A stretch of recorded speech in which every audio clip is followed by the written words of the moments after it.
तो book sources current affairs में मैं सिविल्स डेली के बारे में बता रही थी। बहुत ही रिच क्वालिटी का कंटेंट आपको मिलता है। अच्छी बात यह है कि अगर आप ऐसे कोई भी टॉपिक है, सपोज इंडो अफगान, उसमें आपको साल भर की जितनी न्यूज़ है वो एक के बाद एक इम्पॉर्टेंट न्यूज़ आपको मिल जाएगी। तो आप वहाँ से एक साल का करंट अफेयर्स हर टॉपिक वाइज रिवाइज कर सकते हैं। आप सिविल्स डेली को ज़रूर एक्सप्लोर करेगा। I have known about the initiative by Anudeep Dhurishetty sir. He followed the Samachar Manthan of Civils Daily. Right. So that was the reason, sir, that I've taken the prelims test series and mains test series also. Second बार तो जब मैंने mains दिया तो आपके through direct मैंने answer writing में काफी हेल्प मिला। तो जिस चीज का मैं कह रहा था sir, the art of answer writing, because you have to display those qualities which is required as a civil servant. तो वो जो आंसर राइटिंग में आपने चीजें बताई थी कि कैसे कैसे इसको पॉइंटेड लिखो, सब टाइटल्स डालो, तो सिविल्स डेली ने काफी हेल्प करा।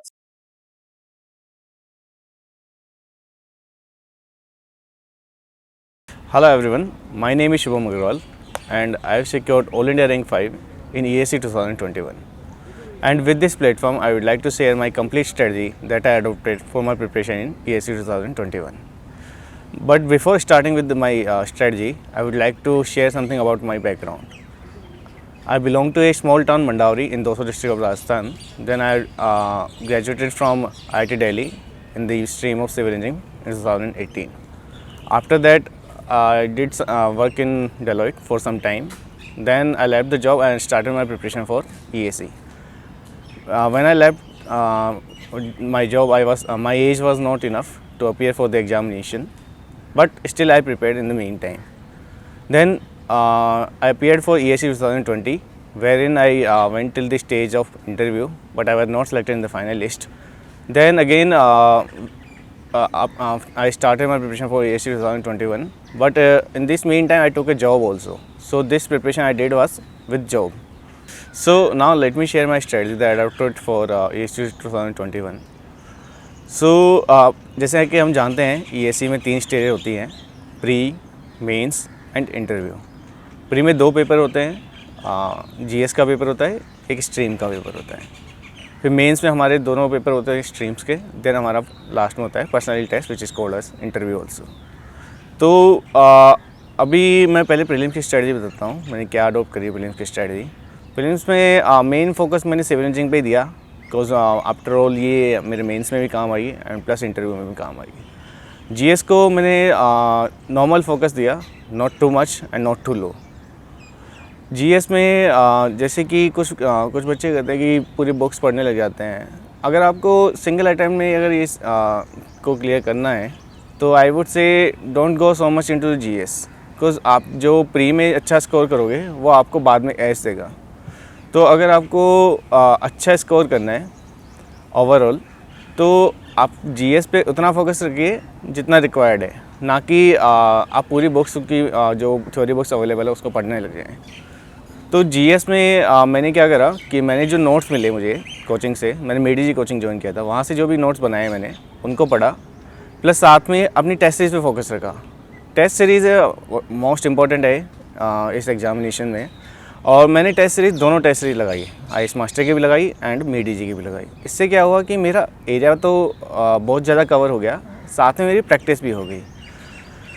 और मैं क्या सजेस्ट करता हूँ कि जीएस में हमको हमेशा अटैम्प्ट हाई रखना चाहिए। एटलीस्ट हमको 90 से लेकर 95 तो अटैम्प्ट करना ही चाहिए। जितना ज़्यादा हमारा अटैम्प्ट रहेगा उतना हमारा ज़्यादा चांसेस है कि हाई स्कोर करने के लिए। फिर starting with the strategy for paper 2 which is for civil engineering. तो पेपर 2 में मेरा क्या रहता था, ये तो स्ट्रॉन्ग हमारा एरिया है सिविल इंजीनियरिंग का, तो इसमें जो मेरा रेगुलर रूटीन रहता था क्लास का वो मेरा बड़ा हेल्प किया। रेगुलर रूटीन में मैं जो भी क्लास में पढ़ाया जाता था उसको वापस आके पहले 2 घंटे में पढ़ लेता था। कभी कभी वो 1 घंटे में कंप्लीट हो जाता था।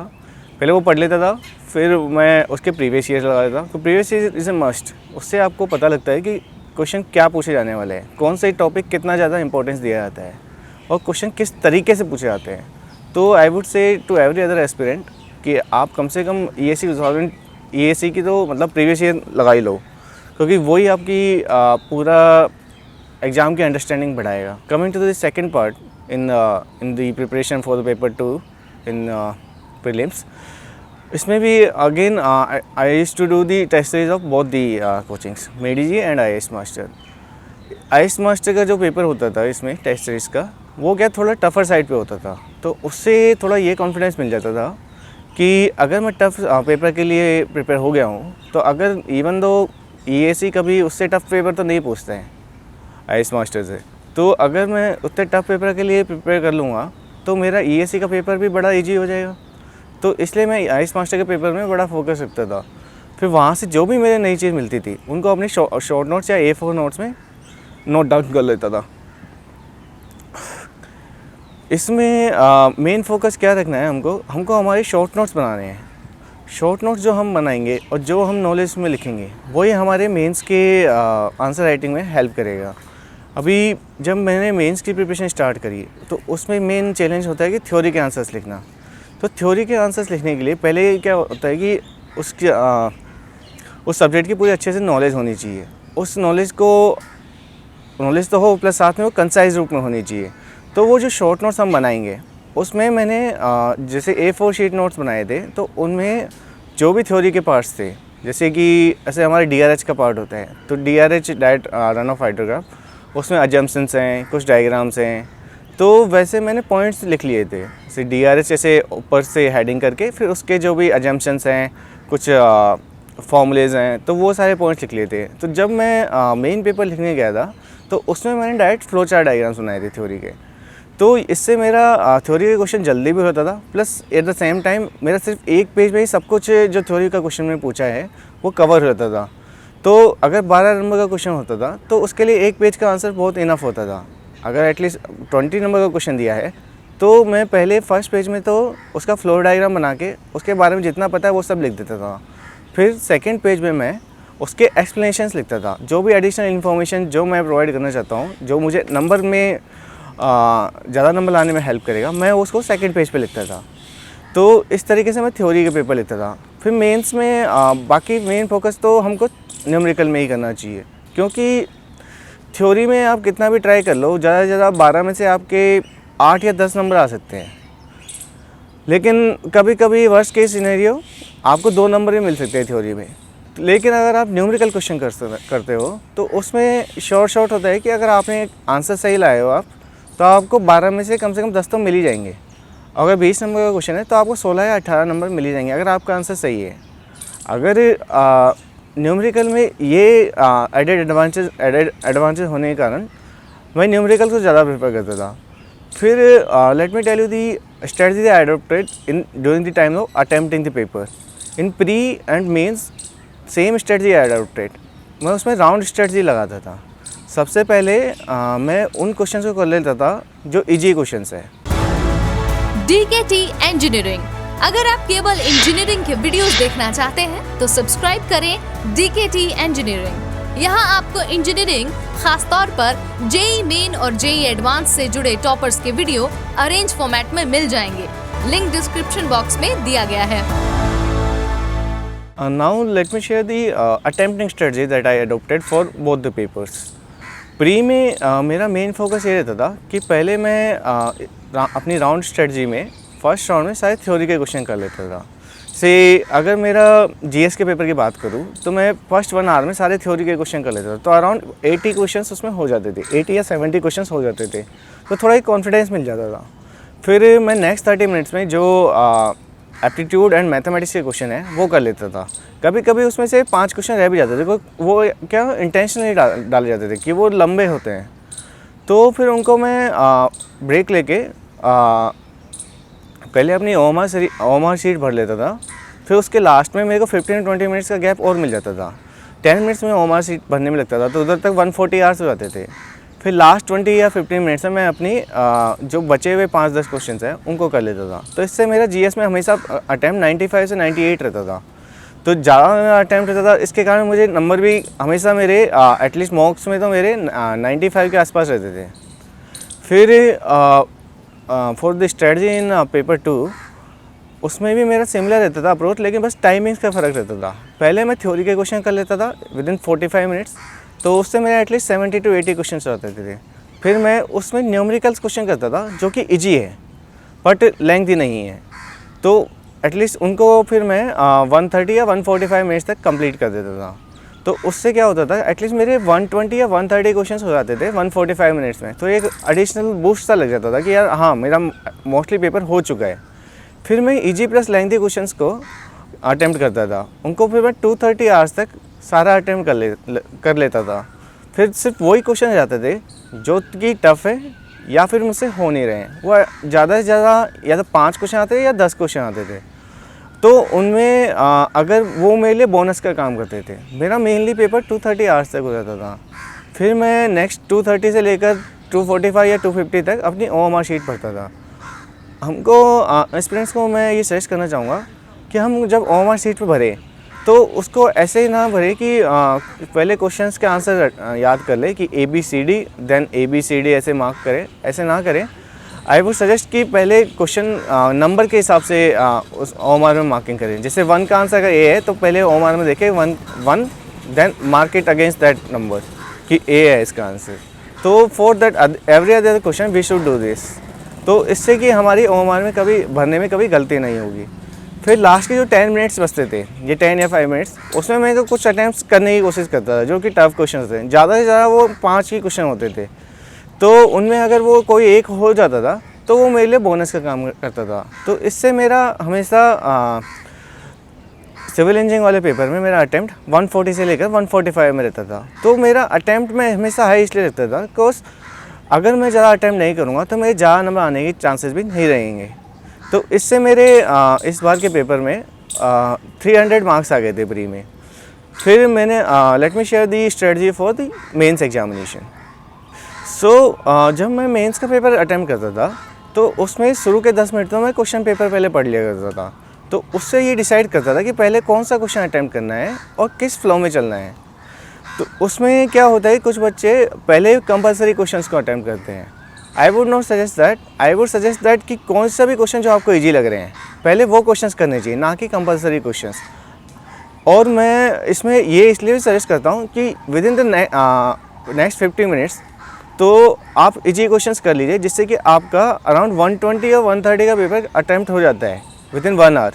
तो इससे एक एडिशनल आपको लगता है कि हाँ मतलब एटलीस्ट 1/3 पेपर तो मेरा कंप्लीट हो गया। फिर बाद में मैं नेक्स्ट 1 आवर में अपने जो इजी हैं लेकिन लेंथी क्वेश्चंस हैं वो क्वेश्चन अटैम्प्ट कर लेता था। इससे मेरे 2 आवर्स में एटलीस्ट 220 या फिर 200 का अटैम्प्ट हो जाता था। फिर मैं नेक्स्ट हाफ एन आवर में अपने थ्योरी के क्वेश्चंस अटैम्प्ट कर लेता था। उनमें वो फ्लो चार्ट वाला मेथड ही अप्लाई करता था। तो उसको मेरे को करने में कभी ज़्यादा टाइम लगता नहीं था। तो एटलीस्ट 25 से लेकर 30 मिनट्स में मेरी सारी थ्योरी कंप्लीट हो जाया करती थी। तो इससे at least in the initial 230 hours में मेरा मोस्टली पेपर्स कंप्लीट होता था। जो क्वेश्चन रहते थे वैसे वो क्वेश्चन रहते थे जिनमें थोड़े वो फर्स्ट टाइम ऐसा क्वेश्चन पूछा गया है। अगर वो थोड़े अनकन्वेंशनल क्वेश्चंस हैं तो उनको मैं लास्ट 30 मिनट्स में अटैम्प्ट करता था। फिर उनमें थोड़ा मतलब बार बार क्वेश्चन रीड करके थोड़ा आइडिया लग जाता था कि उस क्वेश्चन को करना कैसा है। तो फिर लास्ट 30 मिनट्स में वो वाले क्वेश्चन अटैम्प्ट कर लेता था। इससे मेरा हमेशा with in the 3 hours at least 280 या 290 का अटैम्प्ट हो जाता था पेपर में। तो इसमें सिर्फ वही क्वेश्चन मेरे छूटते थे कि जो मुझसे नहीं हो रहे हैं। तो हमेशा मेरा पेपर तो पूरा देखा हुआ होता था। तो ये स्ट्रेटजी से एटलीस्ट पेपर्स में मेरा कुछ छूटता नहीं था। तो इस बार के मेरे पेपर्स में एटलीस्ट 560 और 570 का अटैम्प्ट रहा था और मेरे नंबर्स आए थे 443। तो आई वुड सजेस्ट अगर आपका अटैम्प्ट जब ज़्यादा रहेगा तभी आपके ज़्यादा नंबर्स आएंगे। तो ये तो मेरी स्ट्रेटजी रही थी मेंस में। So aspirants, now let me share my strategy that adopted for the interview part. So interview में मैंने मेनली मुझे पता था कि ये हमारी जो टेक्निकल नॉलेज की टेस्टिंग है वो तो प्री और मेंस के पेपर में हो चुकी है। अभी इंटरव्यू में मेन फोकस ये रहता है कि हमारी जो प्रेजेंटेशन स्किल्स हैं उनको टेस्ट करा जाता है, प्लस हमारा व्यवहार कैसा है, क्या हम छोटी सी बात में एंग्री नहीं हो जाते, क्या हम डिमोटिवेट नहीं होते अगर हम किसी एक क्वेश्चन का आंसर नहीं दे पाते। तो वो सारी जो हमारी स्किल्स हैं उनको टेस्ट करा जाता है। तो इसके लिए मैंने क्या करा था कि किसी एक कोचिंग का इंटरव्यू गाइडेंस प्रोग्राम ज्वाइन कर लिया था।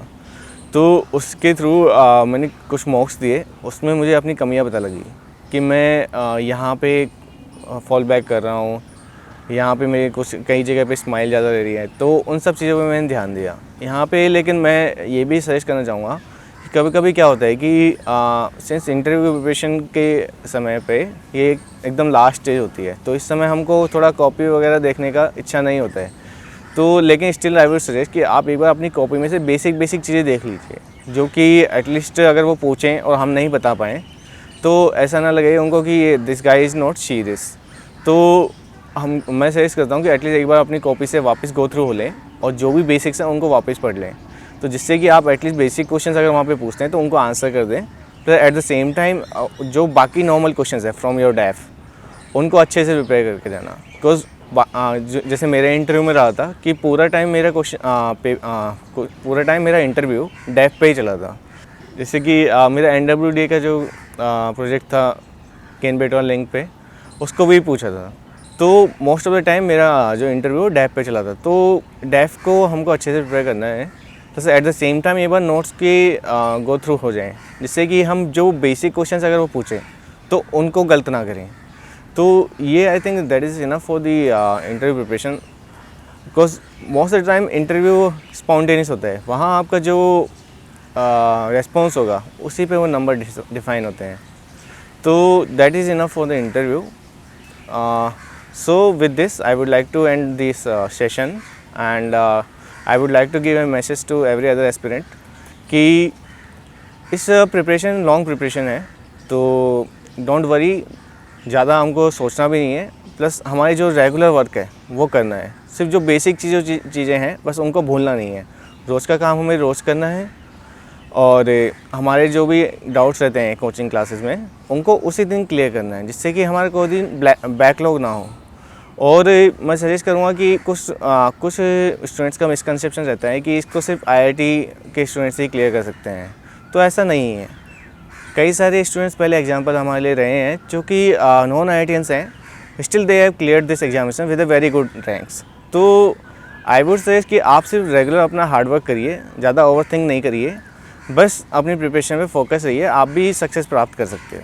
Thank you very much.